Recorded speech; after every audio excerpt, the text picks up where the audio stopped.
cooking is a big part of what makes us human, and that is our natural activity. I mean, you know, anybody who's ever spent much time with a kid knows that all kids love to cook.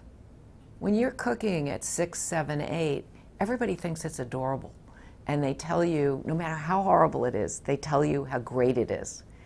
And so it doesn't occur to you that you could make a mistake, and you eventually, you repeat it because everybody's like, isn't that great?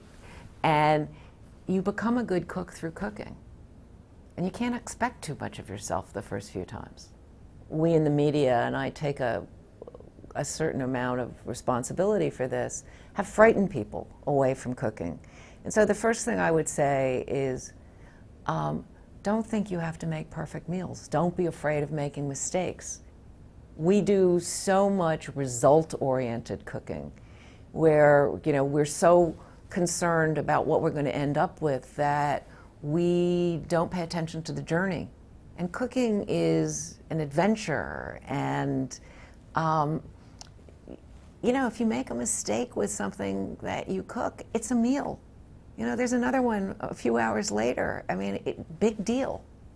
Find someone you trust, say, you know, whose recipes do you trust, and make a simple recipe and just find out what a pleasure it is to give that to someone that you care about and watch their eyes light up and their pleasure in something that you've cooked for them. It becomes a kind of drug. I mean, once you feed people wonderful food and they like it, you want to do it again and again and again.